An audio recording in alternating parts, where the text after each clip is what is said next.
So I'm 45 years old, and every man at this age has to review his deeds. So this afternoon, I'm going to review my basketball career. My basketball career started out on an unfortunate note, and his name was Larry Bird. So I'd already been to preschool at this point, and I realized the other kids could stack blocks and play tag.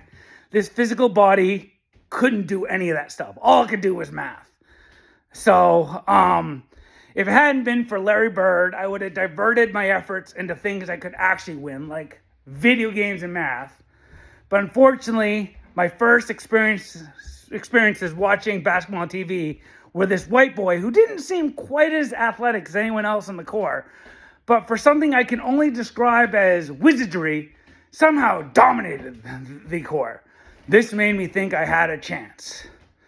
So my basketball career really started to take off in the 90s, though, when my parents put a basketball court up in our driveway. Now, the 90s Boston Celtics was the perfect team for me to cheer for. Because they were never really that good, but they were spunky and they would show occasionally signs of greatness. Just like me and Jim in basketball, I'd occasionally score a point, but at the end of the day, I was still always picked last. And then, my basketball career, I could really thank at this point to my high school friends, because we played a lot of basketball in my driveway, and we had very special rules that allowed us all to have the delusion that we were good at basketball. The biggest rule was no one played defense. And I only remember one instance of defense actually getting played. I remember somebody really was playing some hard defense on me, and I cut my thumb because I put my hand through our garage window. Now, this might think that our games were really rough until you realize this defensive play happened 40 feet from the basket, which is how far my garage is from the actual hoop. And when you took a three, there was a very specific rule. When someone was lining up for a three, if you were playing defense, you took 3 steps back. And then the double dribble rule went away. You could dribble a couple times, hold the ball, dribble a couple more times. You had to get your bearings, make sure you had your shot lined up, and then shoot. And it turns out I could make this shot about 40% of the time. Now, I was good at math, and I wasn't completely illogical. So, who was the basketball team that was really great in the 90s? Jordan and the Bulls. Now, I never compared myself to Jordan. He was royalty. And even when I put the basketball hoop down to 8 feet one time, I still couldn't dunk. So, I was never Jordan. But Jordan had a sidekick named Steve Kerr. I could compare myself to him. We were the same color. We could both shoot threes. So this allowed me the delusion, maybe, I'm shooting about 40% from the three-point line. I could be in the NBA. Oh yeah, and if I was on the Celtics, no one would even know who Jordan and Pippen were. It would just be me and Antoine Walker leading the Celtics to titles every year. So this went on, and during this period, thanks to my high school friends, I started to think I was really good at basketball. So I was accepted into the illustrious Northeastern University in Boston. And I went there with the plans of being a walk-on on their basketball team and breaking myself into NCAA greatness.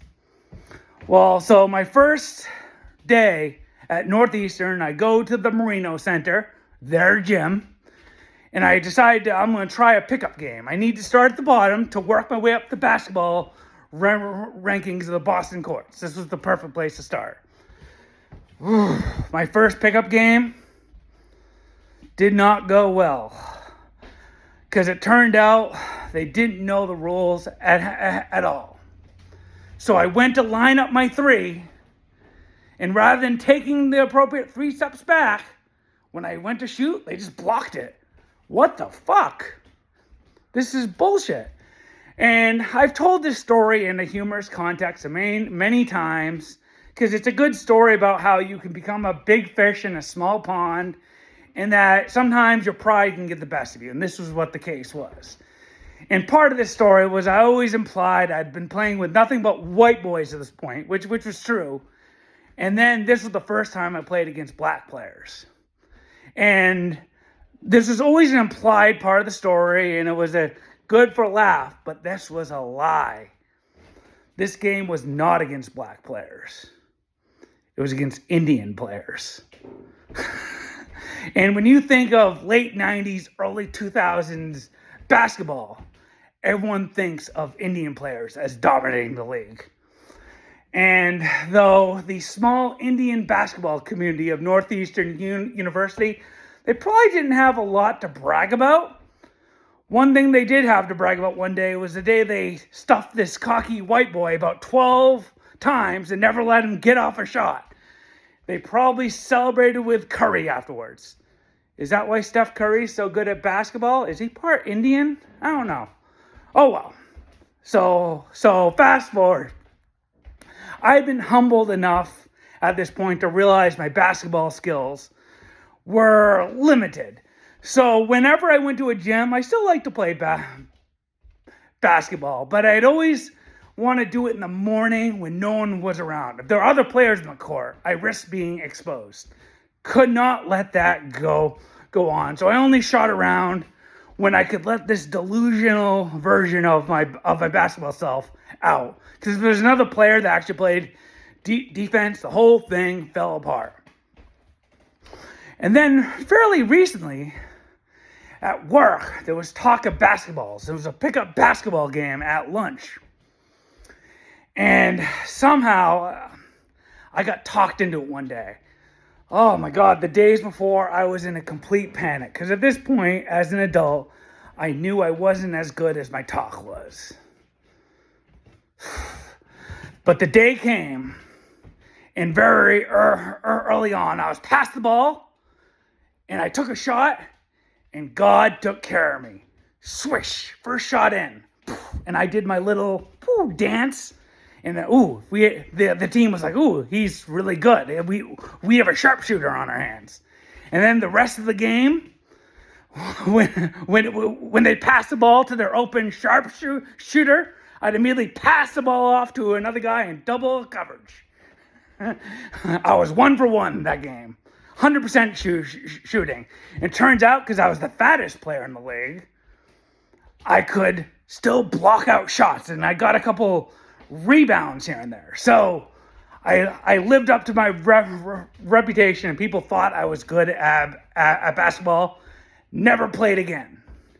Until one day, I couldn't fend off. They wanted me to come back. So I agreed to play in another pickup game. This one was a 3 versus 2 game. And my only responsibility was going to be on the 3-man team. They didn't need me on offense whatsoever. I just need to prevent the only good player in this particular game from getting easy layups. I could do that. So I agreed to play in this game. He got about 12 uncontested layups against me, and we lost in a 3 versus 2 game. My basketball career was in the pits. But then it finally came to an end. The day I bought an RV, $130,000, brand new thing, 23 feet, a thing of beauty. I had no clue how to drive this thing. But somehow, from when I drove home the first time, the angels were guiding me. I did not hit any other cars. All the fire hydrants were in place, because this was the biggest thing I'd ever driven. I should not have been driving it, but somehow I got home safe. I was pulling it into the driveway, and I see my dad on the front lawn waving his hands. I thought he was just excited to see this brand new $130,000 toy I just got. And all of a sudden on the roof I hear, that was my basketball hoop on the roof as I destroyed the thing. Who put that there? And anyway, it'd only been there for 30 years at this point. So that was the official end of my basketball career and the perfect point to retire. So I hope you've enjoyed this basketball retrospective of an autistic white boy. I hope I inspire others to play. God bless.